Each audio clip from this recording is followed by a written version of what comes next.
गाय आखिर है क्या?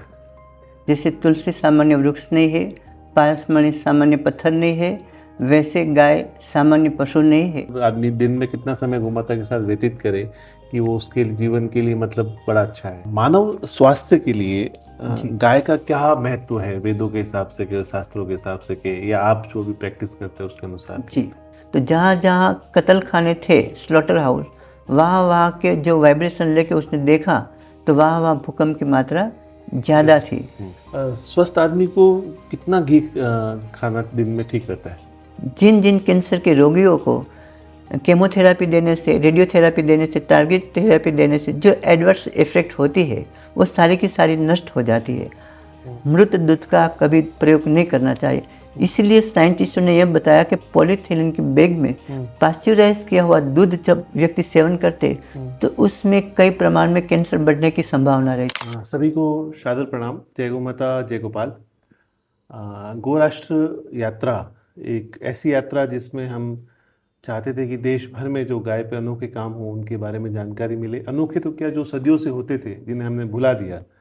तो आज ये हमारे लिए बड़े सौभाग्य का विषय है कि वेद जी, पांचा भाई जमुनी, आपके मेरे सपना था, मतलब काफ़ी समय से सोच रहा था कि आपसे मार्गदर्शन लेने का मौका मिले, कि कई सवाल उलझाट मन में रहती है। जी, आज आपने समय दिया उसके लिए मैं बहुत आभारी हूँ आपका। जय गौ माता। कुछ विचार, जैसे पहली बात तो गाय क्या है? एक साधारण सा शब्द है, जैसे गाय है, जी, दूध देती है, जीव है, जी, सब है। जी। गाय आखिर है क्या?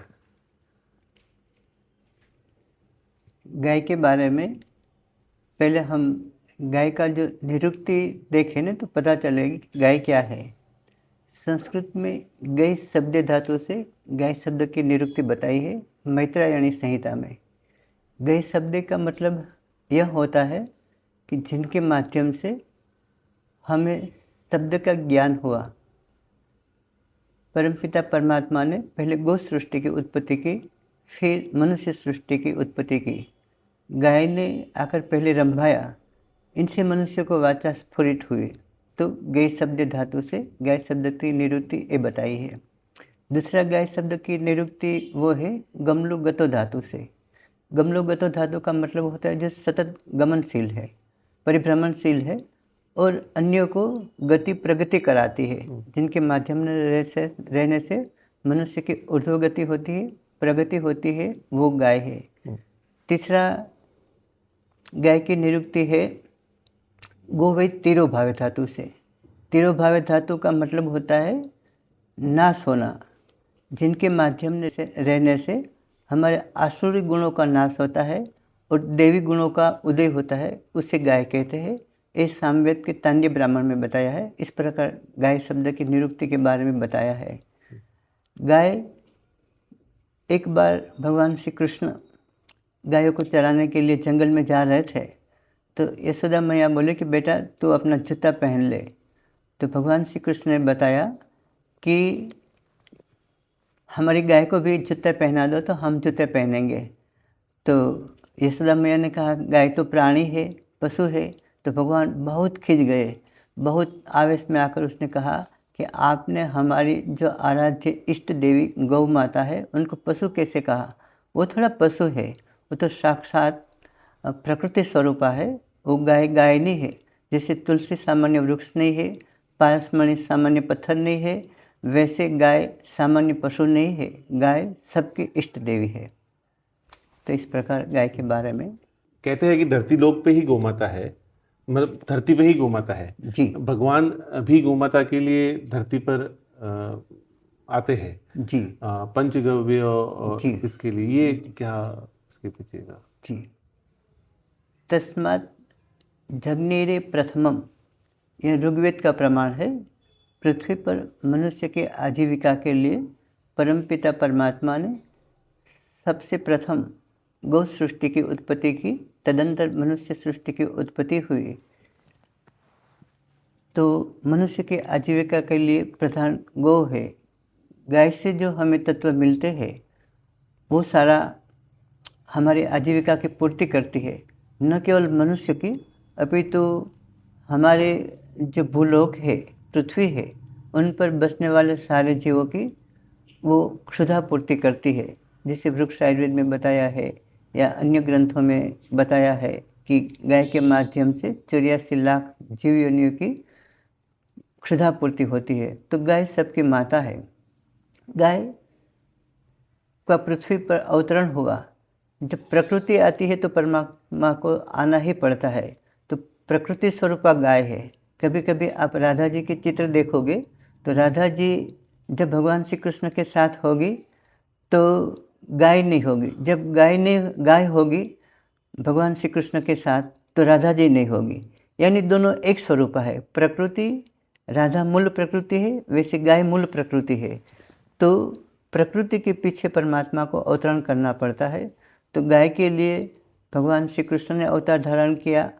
सुर संत लिन्ह मनुज अवतार भगवान श्री राम ने भी ये तुलसीकृत रामायण में भी बताया है कि भगवान श्री राम ने भी गाय आदि के लिए पृथ्वी पर अवतार धारण किया। तो गाय के लिए परमात्मा स्वयं अवतार धारण करते, वो परमात्मा है, गाय प्रकृति स्वरूपा है। गोमाता के साथ वैसे तो जितना समय बिता उतना सही है, पर उपयुक्त समय कितना, मतलब आदमी दिन में कितना समय गोमाता के साथ व्यतीत करे कि वो उसके जीवन के लिए मतलब बड़ा अच्छा है? जी, हमारे प्राचीन काल की जो परंपरा है, अथर्ववेद में हमारे जो घर है उनको शाला कहते हैं। शाला के साथ प्राचीन काल में 2 शाला संलग्न रहती थी, एक गौशाला और एक यज्ञशाला। गौशाला जब हमारे घर के साथ रहती, शाला के साथ गौशाला रहती थी, तो गाय गव्य पदार्थ देती है। उन गव्य पदार्थ के माध्यम से देवताओं और पितरों का तर्पण होता है। तो उसके साथ साथ यज्ञशाला भी रहती है। तो जब बच्चा जन्मता है तो जन्मते के साथ ही गाय का उनको सानिध्य मिलता है। कहा जाता है, वैज्ञानिकों से ऐसा संशोधन है कि गाय की जो खुर है उसमें विभिन्न प्रकार के जीवाणु विषाणु रहते हैं। जब गाय गतिशील रहती है ना तो ये जीवाणु विषाणु मर जाते हैं, मृतप्राय हो जाते हैं। जब हमारे सांस में वो इनहेल होते हैं तो हमारा एक प्रकार का गोधूलि के माध्यम से, गोरज के माध्यम से हमारे शरीर के भीतर एक रोग प्रतिकारक शक्ति उत्पन्न होती है। जैसे हमें ओरी है, अछबड़ा है, विविध प्रकार के रोग होते हैं, तो उस रोग के लिए हमें वैक्सीनेशन देते हैं। अभी कोरोना हुआ था तो कोरोना के लिए वैक्सीनेशन, कामला के लिए वैक्सीनेशन, डीपीटी के वैक्सीनेशन। तो उसमें उसके मृतप्राय जीवाणु को हमारे शरीर के भीतर एंटर करते हैं। उसके माध्यम से वो रोग उत्पन्न नहीं कर सकते हैं, लेकिन शरीर ऐसा समझता है कि कोई नया रोग आया तो उनके सामने अपनी प्रकृति रक्षणी शक्ति वो डेवलप कर देते हैं। वैसे गाय के खुर में विभिन्न प्रकार के जीवाणु रहते हैं। तो उस जीवाणु जब गोधूलि हमारे शरीर में जाती है तो मृतप्राय स्वरूप में जाते हैं। तो हमारा शरीर एक प्रकार की विशिष्ट रोग प्रतिकारक शक्ति डेवलप कर देते हैं। तो पूरी जिंदगी हमें कोई रोग नहीं होता। इसीलिए प्राचीन भारतीय कल्पना जो है, वैदिक कल्पना है, उसमें घर से संलग्न ही गौशाला रहती है, घर के सामने। ऐसा भी प्रमाण है, जो राजा है, राजा के महल के सामने भी गौशाला रहती है। तो गाय का सानिध्य सदैव है। उससे भारतीय संस्कृति विभिन्न नहीं है। यानी निरंतर गाय के सानिध्य में ही मनुष्य सहवास करे। जैसे महर्षि वशिष्ठ सुबह शाम अपनी नंदिनी की सेवा किया करते थे। महाराजा दिलीप सुदक्षिणा के साथ प्रतिदिन गाय की सेवा किया करते थे। यानी प्रारंभ और शाम गाय के सानिध्य में गुजारते थे। तो हमारे भी वैसे कम से कम 2 टाइम तो गाय का सानिध्य रहना ही चाहिए। 2 समय आदमी को गोमाता के साथ रहना ही चाहिए। जी। आज के समय में तो वो लोगों के लिए संभव कर ही नहीं रहे, आना ही पड़ेगा। मानव स्वास्थ्य के लिए गाय का क्या महत्व है, वेदों के हिसाब से के, शास्त्रों के हिसाब से के, या आप जो भी प्रैक्टिस करते हैं उसके अनुसार? जी, अथर्ववेद के 11 प्रकरण में एक सूक्त आता है। उस सूक्त में मंत्र है, एतद वे गोरूपम विश्वरूपम सर्वरूपम। यानी जैसी गाय की स्थिति रहती है वैसे हमारी स्थिति रहती है और पूरे विश्व की स्थिति रहती है, निर्माण होती है। तो गाय की स्थिति पर हमारी स्थिति कैसे निर्भर? हमारा शरीर है।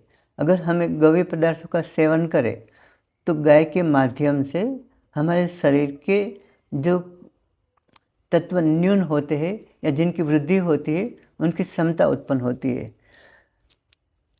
सूर्य, सूर्य किरण, पृथ्वी और गाय सभी के समान पर्याय है। पृथ्वी सूर्य से अलग हुई है, तो पृथ्वी के जितने सूर्य के एलिमेंट है उतने सारे एलिमेंट्स पदार्थ पृथ्वी के भीतर है।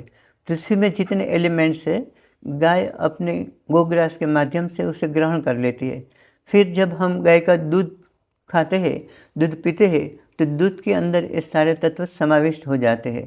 तो दूध के माध्यम से हमारे शरीर के सारे तत्वों की पूर्ति हो जाती है। महाभारत उद्योग पर्व में इंद्र सारथी मातली और नारद जी के बीच का संवाद है। उसमें बताते हैं कि गाय पृथ्वी पर विभिन्न प्रकार के घासों को खाकर षड्रस प्रधान, पृथ्वी में षड्रस है तो षड्रस प्रधान वो आहार ग्रहण करके इस षड्रस अपने दूध में बहा देती है। उस दूध का हम सेवन करें, दूध से बने दही का, तकर का, मक्खन का, घी का अगर हम सेवन करें तो पृथ्वी में जितने एलिमेंट्स है उतने ही सारे एलिमेंट्स हमारे शरीर में है, 108 से अधिक। तो इतने सारे तत्वों का पूर्ति हो जाती है तो मनुष्य स्वस्थ रहता है। जब हम बीमार पड़ते हैं तो क्या, जब बीमार पड़ते हैं तो जैसे मान लीजिए कि आँख से हम मस्तिष्क से गिने, अभी आजकल पूरे विश्व में ये जो डिप्रेशन है, मेंटल डिसऑर्डर्स है, उनकी संख्या काफ़ी वृद्धि को, मान लीजिए 3 व्यक्ति में 1 व्यक्ति किसी न किसी प्रकार से मानस रोगों की दवाओं का सेवन कर रहा है। तो गाय के दूध में और गाय के घी में सेरिब्रोस्पाइड नाम का तत्व है। तो उस सेरिब्रोस्पाइड तत्व की वजह से हमारे मस्तिष्क के ज्ञान तंत्र है वो एक्टिव होते हैं, तो इस प्रकार की बीमारियां नहीं आती। फिर हम आगे बढ़ते हैं, हमारे जो मस्तिष्क जन्य व्याधि है जैसे उन्माद है, अपस्मार है, उसमें विभिन्न प्रकार की गाय के दूध घी का ही प्रयोग है। जैसे हमारे चरक संहिता में चिकित्सा स्थान अध्याय 10 अपस्मार चिकित्सा है। उसमें जब चिकित्सा प्रारंभ होती है तो पंचगव्य से होती है। जिनको एपिलेप्सी आती है, मृगी आती है, वाय आती है, अगर पंचगव्य का सेवन करें तो उनसे ठीक हो जाता है। गाय के घी के साथ अगर ब्राह्मी स्वरस मिलाया जाए तो उससे ब्राह्मी, दूसरा ही योग ब्राह्मी घृत का है, फिर शंखपुष्पिक घृत है, फिर कल्याण घृत है, महाकल्याण घृत है, पैचास घृत है, महापैचासी घृत है। विभिन्न प्रकार के घृतों का प्रयोग उन्माद और अपस्मार में बताया गया है औषध सिद्ध। अगर औषध सिद्ध घृत न भी ले और मनुष्य केवल गाय का घी का ही भी सेवन करे तो भी उसको मस्तिष्क जन्य व्याधियों से वो बच सकते हैं। कोई उपनिषद है उसमें बताया है कि गाय के घी से हमारी ऊर्जस्वती बुद्धि है उनकी अभिवृद्धि होती है। आगे हम बढ़ते तो हमारे नेत्र के रोग आते हैं। नेत्र रोग की संख्या निमित्त तंत्र में और सुश्रुत संहिता में, उत्तर तंत्र में 76 प्रकार की बताई गई है। और 76 प्रकार की जो नेत्र रोग की चिकित्सा है उसमें गाय का घी प्रधान है। गाय के घी में जब हम विदेशी चिकित्सक के पास जाते हैं तो विटामिन ए लिख देते हैं। तो विटामिन ए गाय के घी में प्रचुर मात्रा में है, 800 यूनिट से अधिक मात्रा में उसमें विटामिन बी की मात्रा गाय के घी में कुछ 1 तोले घी में रहती है। तो उनके माध्यम से जो गाय का घी खाता है उनको आजीवन 76 में से एक भी नेत्र रोग नहीं होता। और हमारे जो चिकित्साकार है उसने उसको मॉडिफाई करके उनके साथ औषधों को मिला दिया। जैसे जीवंती है तो जीवंती औषधि और गाय का घी उनका सम्मिश्रण करके जीवंती घृत बनाया। तो जीवंती घृत के माध्यम से हम ऐसे आँख के लोग ले लेते हैं जो पहले से ब्लाइंड हो, उसमें भी दृष्टि आ जाती है, तो सारे नेत्र रोग ठीक कर देते हैं। त्रिफला श्रवण नेत्र रोगग्नि, त्रिफला से भी सारे नेत्र के रोग ठीक हो जाते हैं। तो उसका भी प्रयोग करते हैं तो उनसे भी आँख के रोग ठीक हो जाते हैं। तो 76 प्रकार के नेत्र रोग ठीक करने की क्षमता गाय के घी में है। आगे बढ़ते हैं तो हमारा नासा आता है।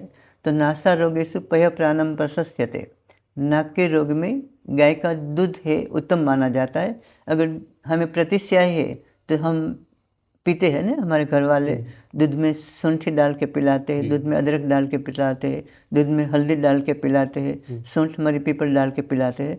तो इससे हमारा प्रतिशय आदि नेत्र रोग नासा रोग है वो ठीक हो जाता है। कर्ण रोगेषु घृतपानम प्रशस्यते।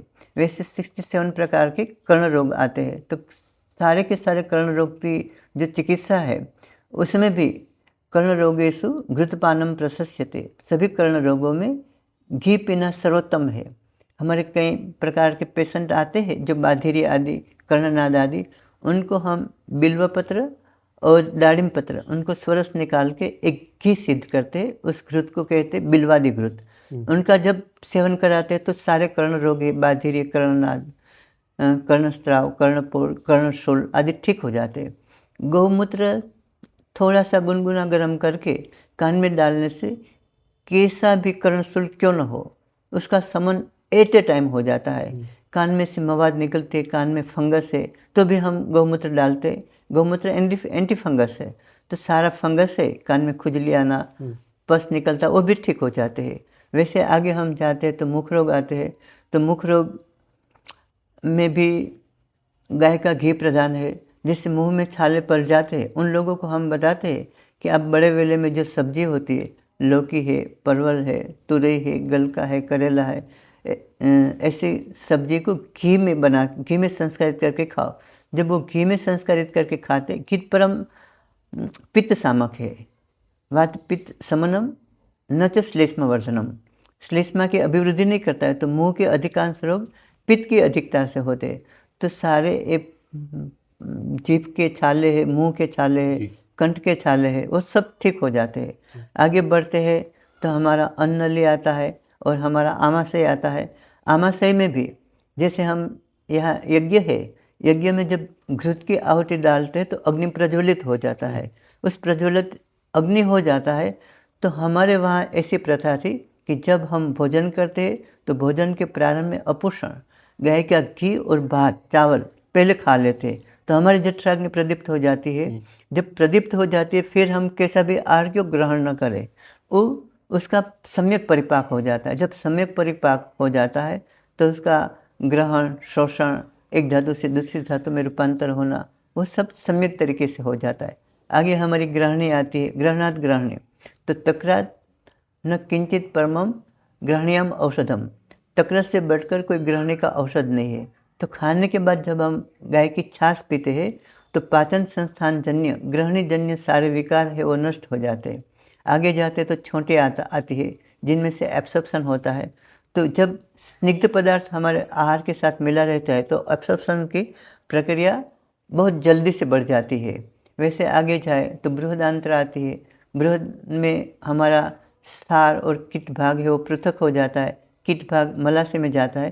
तो गोद दुग्ध, गाय की छाछ, गाय का घी से हमारा पूरा जो डाइजेस्टिव सिस्टम है वो ठीक रहता है। तो मलमूत्र का भी परित्याग ठीक होता है। बंधकोष की शिकायत नहीं रहती है। जब बंधकोष लंबे समय तक रहता है तो हम गौमूत्र का सेवन पेशेंट को करवाते हैं। जितनी बार कपड़े से छानते वैसे गौमूत्र की जो वो है वो बढ़ जाती है। तो इस तरह से सारे कॉन्स्टिपेशन जन्य व्याधि उनसे ठीक हो जाते हैं। हम केवल उन लोगों को कहते हैं कि गाय के घी में आपका खाना पकाओ तो भी कॉन्स्टिपेशन अपने आप दूर हो जाते। तो ऐसे मलाशय के विकार भी नहीं होते हैं। मूत्राशय के विकार भी, प्रोस्टेट आदि जो विकार है, जो लोग गव्य पदार्थों का सेवन करते हैं उनको मूत्र प्रजनन संस्थान जन्य व्याधि भी नहीं होती है। हृदय रोग है तो लोग हृदय रोग में गाय के घी से बहुत डरते हैं। हमारा एक थीसिस था, हमारे एक स्टूडेंट थी वनिता, भिलोड़ा से थी, तो उनको हमने थीसिस दिया अर्जुन घृत पर, अर्जुन घृत और पीपल के पत्ते का चूर्ण पर। तो उस दोनों के माध्यम से उसने जितने सारे पेशेंट लिए, करीब 50 से अधिक पेशेंट, उनकी सारी की सारी नलियाँ अर्जुन घृत के माध्यम से खुल गई। अच्छा। उनका थीसिस आरवी में सबमिट हुआ है। इस तरह से हमारा यकृत पास में है तो यकृत के बारे में बताया है। सारे हमारे शरीर के जो टॉक्सिसिटी है, पॉइजन पदार्थ है, वो दग्ध होने के लिए यकृत में जाते, यकृत वहाँ उसका विघटन कर देते हैं। जब यकृत की क्षमता पूरी हो जाती है तो फिर यकृत के लीवर के रोग होते हैं। आजकल समाज में बहुत सारे लोग लिवर सिरोसिस से उनकी वजह से उनको जलोदर हो जाता है, तो उसमें हम गौमूत्र का सेवन कराते हैं। गौमूत्र और गौघृत दोनों विषग्न है। जो लिवर काम करता है वो गौमूत्र और गाय का घी काम करता है। तो गौघृत का सेवन पहले से करने से, गौमूत्र का सेवन पश्चात करने से हमारा लिवर ठीक हो जाता है। जो प्रतिदिन गौमूत्र का सेवन करते, गौमूत्र का सेवन उठ के ही निरंतर खाली पेट जब हम फ्रेश हो जाए स्नान इत्यादि से शौच विधि के अनंतर गौमूत्र का सर्वप्रथम सेवन करने से सारे विजातीय द्रव्य, सारी टॉक्सिसिटी हमारे शरीर की खत्म हो जाती है और विशिष्ट प्रकार की ऊर्जा उत्पन्न हो जाती है। अस्थि है तो अस्थि में कैल्शियम माना जाता है। कैल्शियम दूध में भरपूर मात्रा में है, तो बच्चों को रिकेट्स जैसी व्याधि नहीं होती है। अस्थिजन्य अभी जो बहुत प्रकार के उपद्रव होते हैं वो भी सारे संधिजन्य, अस्थिजन्य व्याधि भी जब हम गाय का दूध, घी, दही आदि का सेवन करते हैं तो ये प्रकार के व्याधि नहीं होते हैं। वैसे उत्सर्ग तंत्र, सारे जितने भी हमारे शरीर में तंत्र है उन सब के लिए गाय का घी ही सर्वश्रेष्ठ माना जाता है। तो जैसे हमारे शरीर की रक्षा गव्य पदार्थ से होती है, वैसे ही रक्षा एतद्वे गोरूपम विश्वरूपम सर्वरूपम, पूरे विश्व की स्थिति भी गाय के स्वरूप का ही अनुसरण करती है। जैसे गौ माता की स्थिति रहती है, पूरे ब्रह्मांड की स्थिति भी वैसी रहती है। जैसे हमारी भूमि है, भूमि के भीतर एक जीवनी शक्ति रहती है। उस जीवनी शक्ति को सजीवन गव्य पदार्थ से, 3 पदार्थ गाय का दूध है, गाय का घी है, दही है, छाछ है, हम अपने आहार में लेते। गौमूत्र और गोबर, वो पृथ्वी माता है, वो उससे अपने आहार के रूप में ग्रहण करती है। तो गौ माता के गोबर और गौमूत्र से भूमि शक्ति की उर्वरा शक्ति बढ़ जाती है, उसकी फलद्रुपता बढ़ जाती है।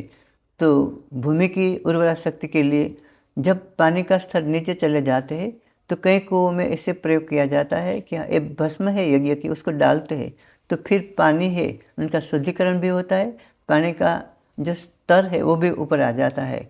कहा जाता है कि गाय के पैर में ऐसी चुंबकीय शक्ति है कि उसके माध्यम से जलाकर्षण होता है, भूमि के ऊपर पानी की सतह आ जाती है। तो गाय के पैर में इसी जलाकर्षण की शक्ति है। तो जहाँ जहाँ, जैसे प्रार्थना में हमारे स्वामी धर्मबंधु जी ने गौशाला खोली थी, उस विस्तार में पानी नहीं है। जब गौशाला खोली तो जहाँ बोर डाला वहाँ से पानी निकला। तो गाय की खुर में पहले लोग अपने खेत में गाय रखते थे तो पानी का स्तर ऊपर रहता था। जब गाय नहीं रहती तो पानी का स्तर अपने आप नीचे चला जाता है। जब नीचे चला जाता है तो बहुत प्रकार के विजातीय द्रव्य है, खनिज क्षार है, वो पानी में मिल जाते हैं, तो उसकी TDS की मात्रा बढ़ जाती है, जिनके माध्यम से आजकल संधि जोड़ों का दर्द है बहुत प्रमाण में आ रहा है। तो भूमि में जो भूकंप होता है 1994 में रसिया के पुसिना शहर में एक कॉन्फ्रेंस हुई थी। उसमें हमारे दिल्ली विद्यापीठ के 3 वैज्ञानिक गए थे। उसने अपनी एक थ्योरी रखी थी, बिस थ्योरी ऑफ अर्थक्वेक, भूकंप होने की थ्योरी। तो उन लोगों ने जहाँ जहाँ गौ माता की कत्ल होती थी, जब गाय माता की कत्ल होती है तो उनके गले से एक विशिष्ट प्रकार की चित्कार निकलती है, उसे उसने APW वेव्स कहा, आइंस्टाइन पेन वेव्स।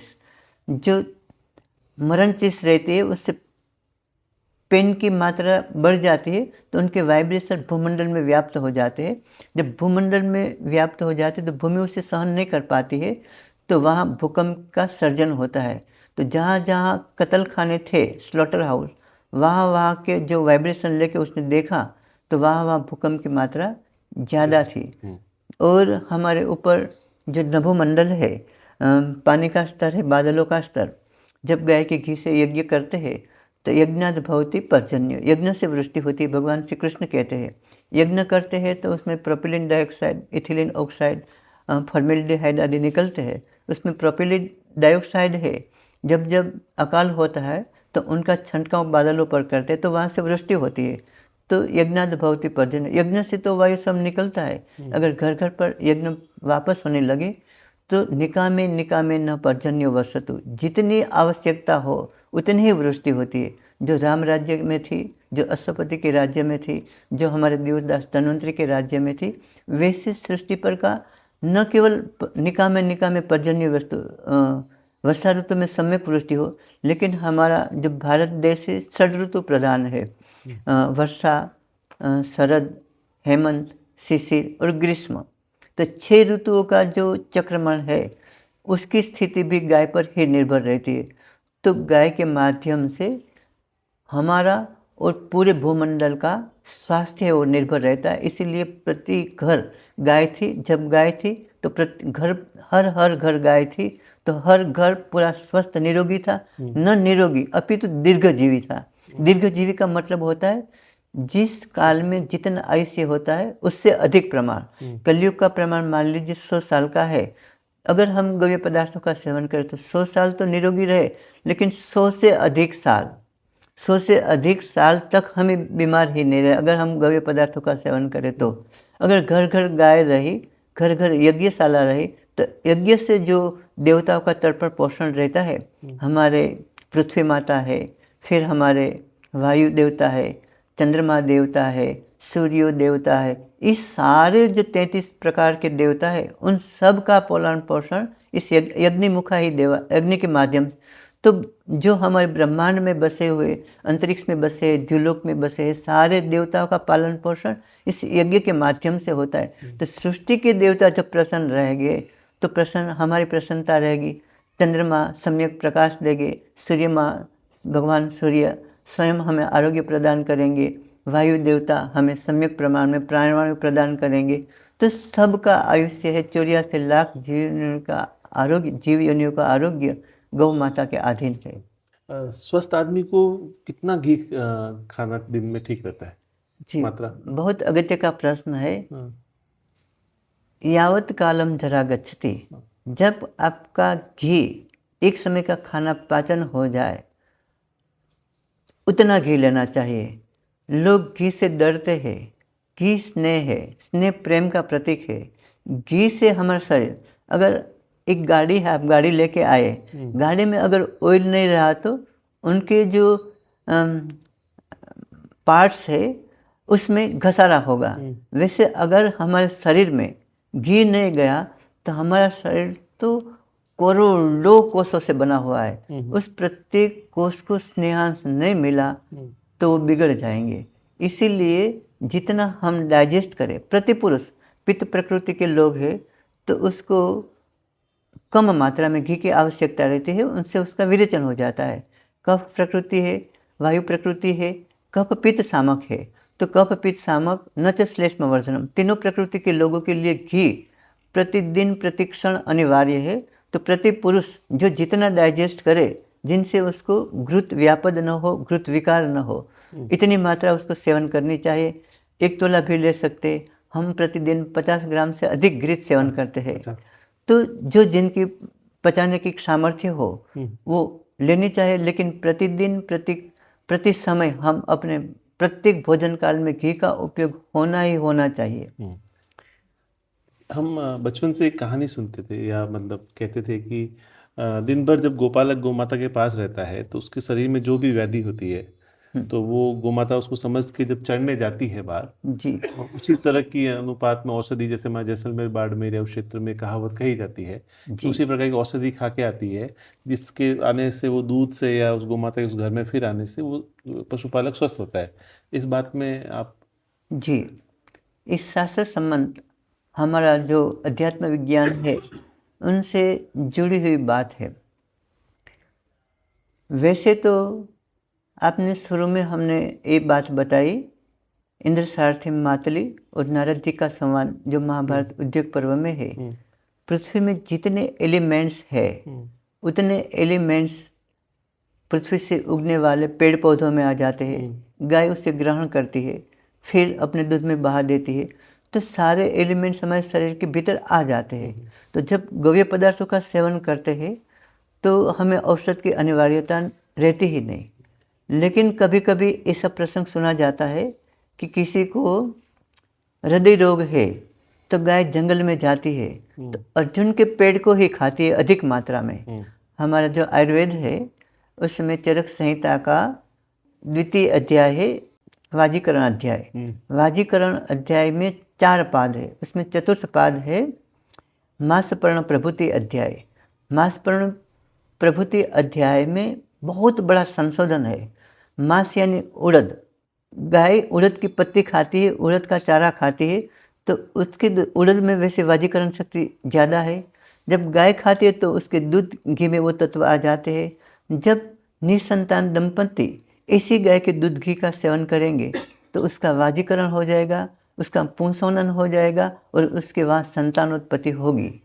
ऐसे इक्सु खाकर, इक्सु की गन्ने के पत्ते को खिलाकर गाय का दूध खाया जाए, गाय का घी खाया जाए, तो उससे हमारे शरीर के भीतर एक विशिष्ट प्रकार की ऊर्जा उत्पन्न होती है। मधुर रस है वो सबसे अधिक बल प्रदान करने वाला है, ऊर्जा प्रदान करने वाला है और आजीवन साथ में है। आजकल लोग कहते हैं कि मधुर रस का अधिक सेवन नहीं करना चाहिए, लेकिन परिश्रम के लिए मधुर रस की अनिवार्यता है। तो हमारे बल की, शारीरिक बल की, सभी प्रकार के बल की उत्पत्ति के लिए त्रिविधम बलम, 3 प्रकार के बल है। शारीरिक, मानस, आध्यात्मिक बल, सहज युक्तिकृत कालज बल, तीनों प्रकार के बल है। तो इस प्रकार के बल की वृद्धि गन्ने के रस खाकर जो गाय को दूध का सेवन, गव्य पदार्थों का सेवन किया जाए तो उसके बाद आते अर्जुन लावा। अर्जुन की पत्ती खाकर गाय का उछेर किया जाए तो हमारे हृदय के रोग ठीक हो जाते हैं। वैसे गाय को विभिन्न, यहाँ हमारे जो आचार्य हैं ना, एक बार हमें दृष्टि दे देते हैं।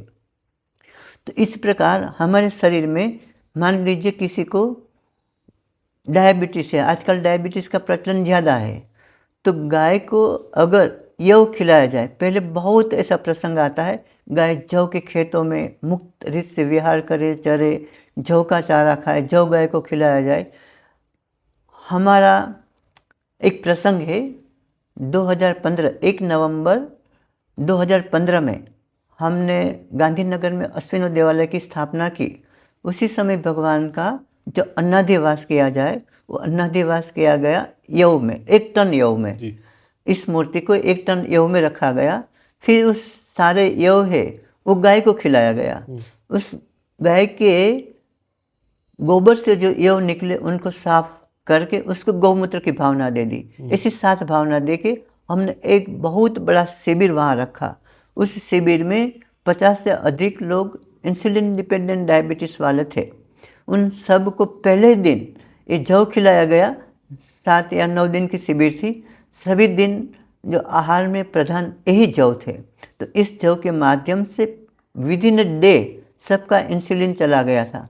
तो हमारा एक स्टूडेंट राजकोट में है, तो उसने, उसका पीएचडी का थीसिस हुआ। उस पीएचडी के थीसिस में भी उसने यही हमारी गौशाला में आकर कई दिनों तक मेहनत करके ऐसे यव बनाए। उस यव के माध्यम से बहुत सारे डायबिटीज़ के रोगियों को ठीक किया गया। तो डायबिटीज़ हो या अन्य कोई भी व्याधि हो, गाय जब खाती है औषधनाशक पदार्थ, तो उनके सारे, हम कहते हैं ना, जैसा हम अन्न खाते हैं वैसा अन्न ऐसा ओढ़कर, वैसे अन्न वैसा मन, अन्न ऐसा आचार, इस सब अन्न पर ही। तो गाय को औषधि खिलाकर औषध के गुण जब गाय के गव्य पदार्थ में आ जाते हैं तो मल्टीफिकेशन हो जाता है उसका। जो हम जौ, सामान्य जौ खाते हैं और गाय के गोबर से निकले जौ, उनका सेवन किया जाए तो उससे उसकी मात्रा बढ़ जाती है। गाय को जीवंती खिलाया जाए और उस गाय के गव्य पदार्थ से, दूध से, घी से अगर हम जीवंती घृत बनावे, त्रिफला घृत बनावे, तो हमारी दर्शन शक्ति है आजीवन अक्षुण्ण रहती है और दृष्टि के सारे विकार भी नष्ट हो जाते हैं। इससे विभिन्न प्रकार के घृत या गव्य पदार्थों का निर्माण, ये आचार्य हमें एक सिद्धांत देते हैं। इस सिद्धांत पर काम करने से बहुत प्रकार के विभिन्न रोग ठीक हो जाते हैं। तो गाय अपने मालिक को बिना देखे भी उनको पता चल जाता है कि उसके शरीर में क्या न्यूनाधिकता है, उनको कैसे हमें उसकी धातुओं को सम रखना है, उनके दोषों को, उसके मलों को कैसे सम रखना है। तो गाय चाहे बीमार हो या स्वस्थ हो, स्वस्थ के स्वास्थ्य को बना के रखने के लिए, और घर के कोई व्यक्ति बीमार हो गए तो भी उनके रोग को दूर करने के लिए गाय में एक समझ आ जाती है। हम दृष्टांत देते हैं, गाय के गुरु हमारे हैं मुकुंद भाई त्रिवेदी। भावनगर महाजन गौशाला में वो सेवा देते थे। वो हमारे ही घर पर आ रहे थे एक पेशेंट को लेकर। जब वो गौशाला से निकले, वो हमेशा गौशाला से निकलते थे। जब गौशाला से निकलते तो उनकी गाय आकुल व्याकुल हो गई और विभिन्न प्रकार के आवाज़ निकालने लगी, मानो कह रहे थे कि आप मत जाओ, आप मत जाओ।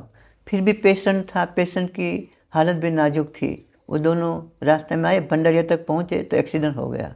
गाय को पूर्व उनको अनुमान हो जाता है कि इस व्यक्ति के लिए, तो गाय से हमारा एक प्रेडिक्शन होता है, भविष्य कथन भी होता है।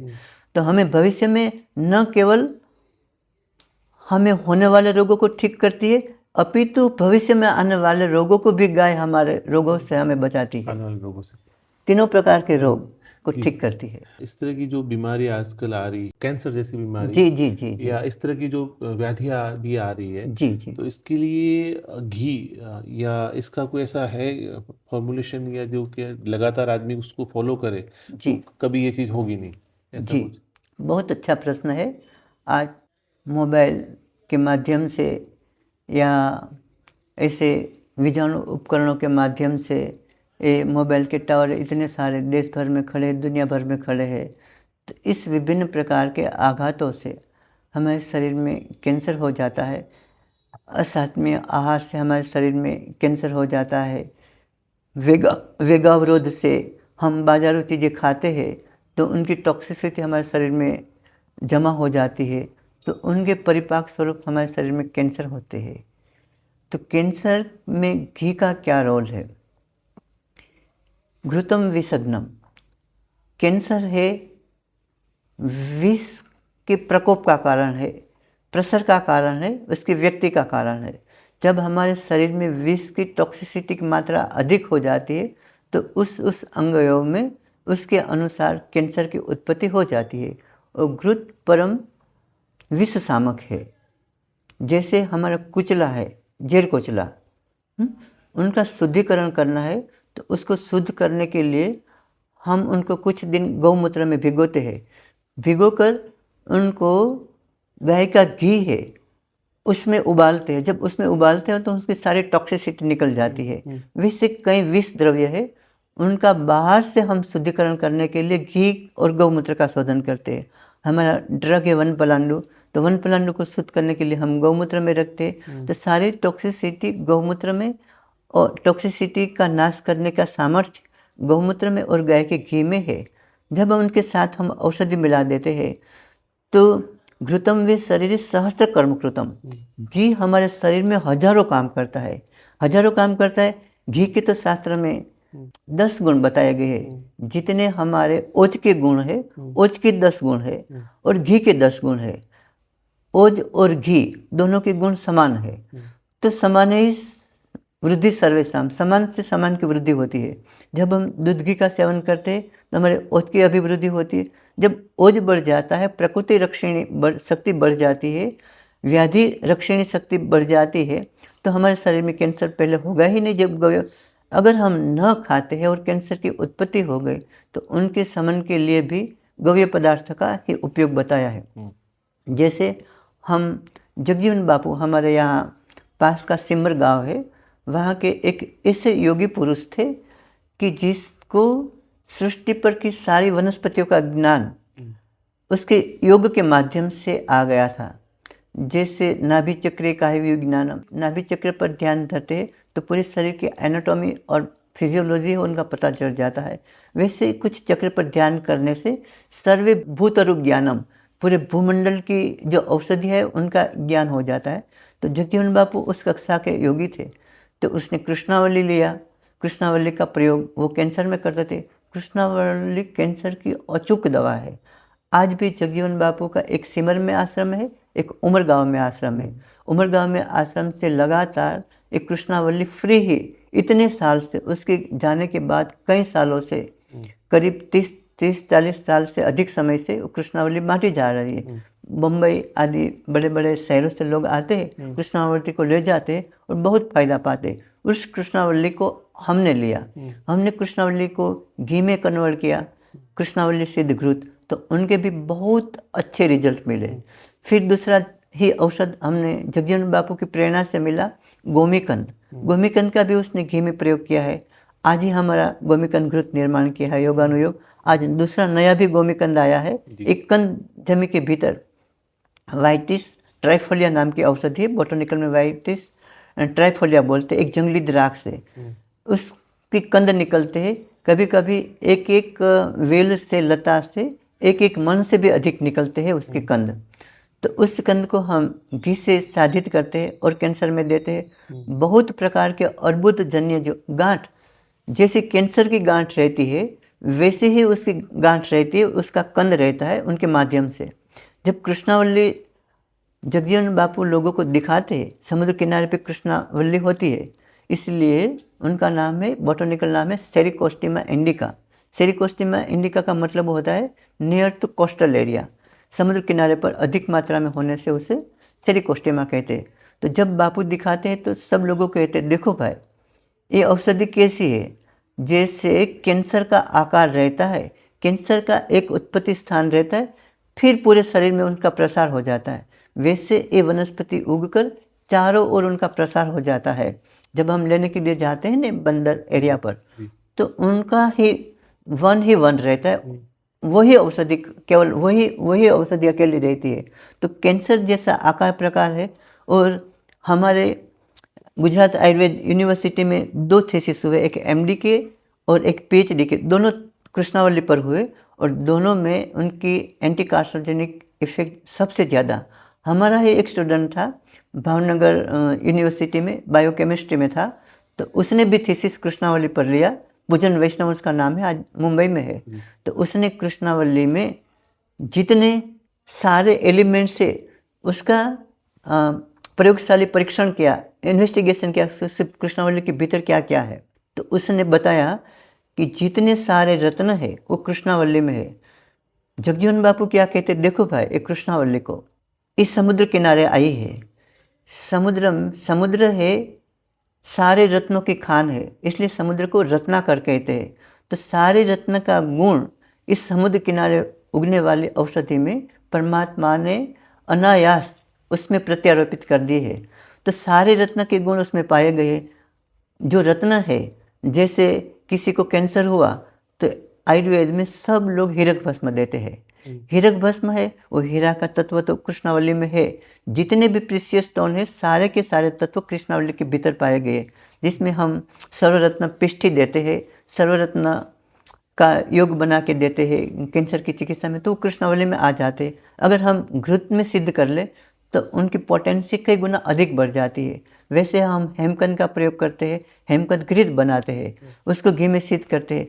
जब लोग बहुत कैंसर के पेशेंट हो, उन पर रेडिएशन दिया जाता है, उन पर केमोथेरेपी दी जाती है, टारगेट थेरेपी दी जाती है, मेडिकल दवाई का अधिक उपयोग करने से शरीर की प्रकृति रक्षणी शक्ति है वो न्यून हो जाती है। ऐसी अवस्था में गाय के घी में एंटीनियोप्लास्टिन नाम का एक तत्व है और आईडीजीएम ऐसा कुछ एक तत्व है, उस दोनों में कैंसर विरोधी तत्व पाए गए हैं गाय के घी में। तो गाय का घी का सेवन करने से कैंसर होता ही नहीं, अगर हो गया तो एंटीनियोप्लास्टिन नाम का जो तत्व गाय के घी में, गाय के दूध में है, वो एक्टिव होकर हमारे कैंसर को ठीक करेगा। हम पंचगव्य देते हैं, तो पंचगव्य के प्रभाव से जिन जिन कैंसर के रोगियों को केमोथेरेपी देने से, रेडियोथेरेपी देने से, टारगेट थेरेपी देने से जो एडवर्स इफेक्ट होती है वो सारी की सारी नष्ट हो जाती है। हम कभी कभी पहले दे देते हैं, जब उनको केमोथेरेपी, रेडियोथेरेपी लेना है तो उसके पहले हम पंचगव्य दे देते हैं। तो पंचगव्य के सेवन से उसके शरीर में जो आगे होने वाले दुष्प्रभाव है न्यूनातिन्यून हो जाते हैं, बहुत कम हो जाते हैं, यानी 90% जितना कम हो जाते हैं। उनके न बाल गिरते हैं, न मुंह से छाले पड़ जाते, न शरीर स्याह हो जाता है, न भूख कम हो जाती है, न उल्टे उपका होता है। ये सारे एक खिलाने से ठीक हो जाते हैं, सिर्फ घी से। हाँ।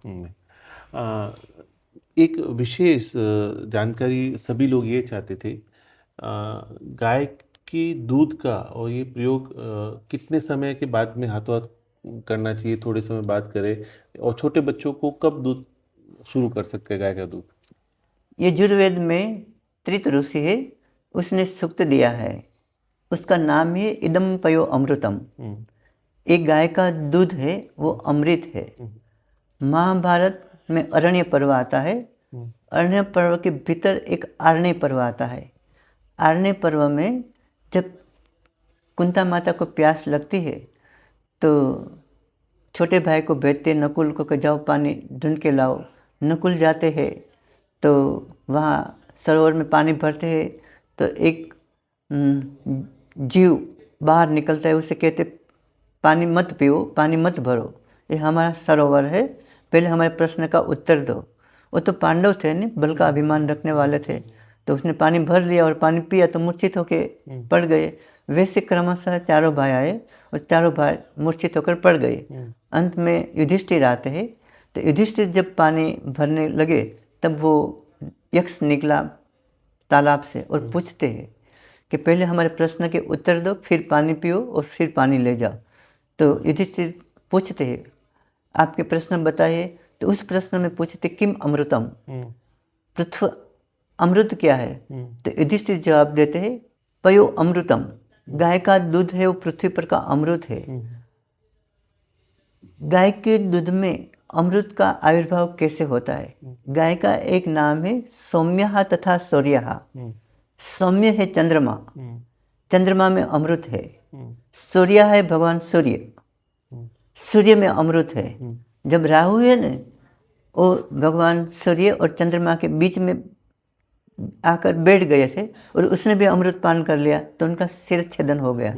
तो चंद्रमा में अमृत है, भगवान सूर्य ने अमृत पान किया था, बाल सूर्य की किरणों में अमृत रह रहे हैं।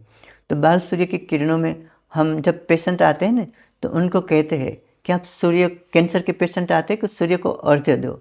उगते हुए अथर्ववेद का द्वितीय कांड का एक सूक्त है, उद्गताम आदित्याम, उगते हुए सूर्य की किरण में मनुष्य के हृदय रोग, कामला रोग और पांडु रोग और अर्बुद रोग को हरण करने का सामर्थ्य है।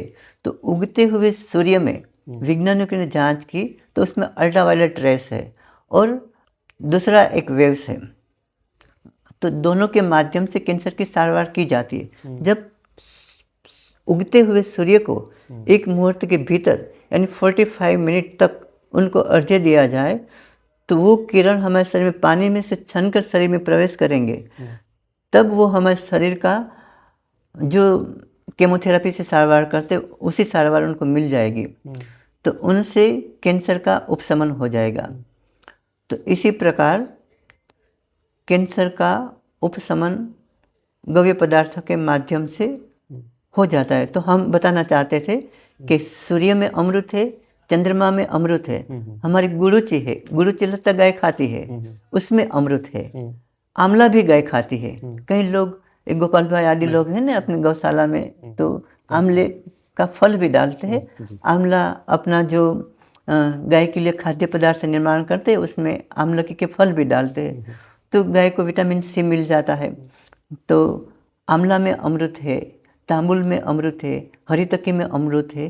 जब गाय एक विशेष प्रमाण में खा लेती है तो उसमें अमृत का आविर्भाव हो जाती है, तो गाय में अमृत आ जाता है। गाय का नाम है अमृतायतन, अमृत का आयतन है, अमृत को संग्रह करने वाली है। जब गाय रात को आप उसका ऑब्जर्वेशन करोगे, कभी कभी हम गौशाला में रात को जाते हैं ना, जब चंद्रमा की चांदनी आती है ना तो चांदनी में ही बैठती है। हम कभी शीत ऋतु में जाते हैं ना गौशाला में तो सूर्य की धूप में ही आकर बैठ जाती है। क्यों? उसमें जो अमृत का आविर्भाव होता है ना वो उससे एब्सॉर्ब करती है, और वनस्पति के अंदर जो अमृत भरा हुआ है वो भी गाय खा लेती है तो अपने दूध में बहा देती है। तो गाय का दूध ही पृथ्वी पर का अमृत है। तो गाय का दूध, आपका प्रश्न था कब खाना चाहिए, तो उसके बारे में आयुर्वेद बताते हैं धारोष्णम अमृतोपमम, गाय का धारोष्ण दूध अमृत के समान है। गाय के धारोष्ण दूध में इतने सारे तत्व विद्यमान है, जब तक गाय का धारोष्ण दूध 5-10 मिनट के लिए गर्म रहता है तो उस दूध के माध्यम से, मान लीजिए नव ज्वर है, बहुत बड़ा बुखार आता हो या जीर्ण ज्वर हो, तो नव ज्वर में गाय का दूध दिया जाए धारोष्ण दूध से उनसे ठीक हो जाता है। हम एक जैन मुनि की सेवा करते थे, उनकी शुश्रूषा करते थे, उनका शरीर कृशकाय हो गया था। उनको जब गाय का दोहन होता था उसमें जो फेन आती थी उस फेन का सेवन करते थे, तो उस फेन के सेवन के उसके शरीर की पुनः पुष्टि होने लगी। वैसे हमारे महाभारत में पहला जो पर्व है उद्योग पर्व, आदि पर्व, आदि पर्व के तृतीय अध्याय में उपमन्यु की कथा आती है। उपमन्यु को जब जंगल में भेजते हैं ना, तो उनको सब खाना मना कर देते हैं। तो बछड़े जब स्तनपान करते हैं तब उनके मुंह से जो दुग्ध निकलता था उस दुग्ध का सेवन करते थे, तो उनको बहुत सारे प्रकार की दिव्य शक्तियाँ आ गई थी और उनका स्वास्थ्य बहुत उत्तम हो गया था। तो गुरुजी उनको पूछते हैं कि बेटा उपमन्यु तो इतने तगड़े और इतने ओजस्वी कैसे होते जा रहे हो?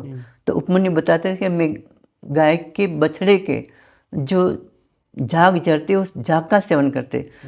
तो महाभारत उद्योग पर्व में मातली और इंद्र सारथी का जो संवाद आता है उसमें एक फेनप संगनक ऋषि बताते हैं, गाय के फेन का सेवन करके उपासना करने वाले इनसे देवता लोग भी डरते हैं। तो गाय का धारोष्ण दूध है, पृथ्वी पर का अमृत है। फिर योग रत्नाकर ग्रंथ है कि जब गाय का दूध का दोहन कर लिया तो घटिका द्वयम, 2 घड़ी, 1 घड़ी यानी 24 मिनट, 2 घड़ी 48 मिनट, तब तक आप आमावस्था में गाय का दूध का सेवन कर सकते हो। क्वथितम तो तद द्विगुणम, जब उनको उबाल कर सेवन किया जाए तो उनसे द्विगुण यानी 4 घड़ी यानी 1.5 घंटा तक आप गाय के दूध का सेवन कर सकते हो गर्म करके। फिर दोपहर में तो आप छाछ लेते हो या दही लेते हो, और शाम को गाय वापस दूध देती है तो शाम का धारोष्ण दूध सेवन करना चाहिए या शाम को गाय का दूध खाने में प्रयोग करना चाहिए। भाव प्रकाश में बताया है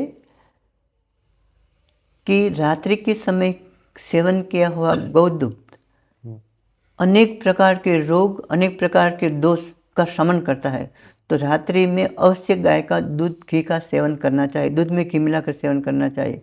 किंतु पर्युषितम नेव प्रयुज्यत, महर्षि सुश्रुत संहिता में भगवान धन्वंतरि बताते हैं पर्युषितम नेव प्रयुजित, पर्युषित दूध का कदापि प्रयोग नहीं करना चाहिए। मृतम चैव नेव प्रयुजित, आप गर्म करके गुनगुना करके पी सकते हो, लेकिन उनको मार कर, पास्चुराइज की जो प्रथा है ना, दूध को मार कर सेवन कराते, उनको गर्म करते हैं, ठंडा करते, गर्म करते, ठंडा करते, बार बार करते, तो मृत दूध हो जाता है। मृतम नेव प्रयुजित, मृत दूध का कभी प्रयोग नहीं करना चाहिए। इसलिए साइंटिस्टों ने यह बताया कि पॉलीथिलीन के बैग में पास्चुराइज किया हुआ दूध जब व्यक्ति सेवन करते तो उसमें कई प्रमाण में कैंसर बढ़ने की संभावना रहती है। नवभारत टाइम्स में ये आर्टिकल्स आया था। ये कई समस्याएं तो भी चल ही रही है। गुरुदेव, अंतिम सवाल आपसे मेरी इच्छा, अगर गाय नहीं रही, जैसी परिस्थिति अभी इंसानों ने खड़ी की है, तब क्या होगा इंसान का? हमने अपने सदगुरुदेव, ये जो राजर्षि मुनि है, उनको प्रश्न किया था कि गुरुजी पृथ्वी का लय कब हो जाएगा? तो उसने बताया था जब पृथ्वी पर से गाय लय हो जाएगी, गाय के आने से सृष्टि की उत्पत्ति हुई और गाय के जाने से पृथ्वी का लय हो जाएगा। जब पृथ्वी पर गाय नहीं रहेगी, सारी सृष्टि, न मनुष्य अपितु 84 लाख जीव योनि खत्म हो जाएगी। गाय की उत्पत्ति से सृष्टि की उत्पत्ति, गाय के लय से लय। गाय प्रकृति स्वरूप है तो प्रकृति से प्रकृति की उत्पत्ति होती है, प्रकृति के लय से पूरी सृष्टि का लय हो जाता है। आज आपका बहुत बहुत आभारी हूँ, जो आपसे जानकारी मिली आज और जो समय दिया आपने, उसके लिए बहुत बहुत धन्यवाद। आज मतलब कई विचार, कई चीज़ें आज दूर हुई है और बहुत कुछ जानने का मौका मिला। बहुत बहुत धन्यवाद। प्रणाम। जय गौ माता।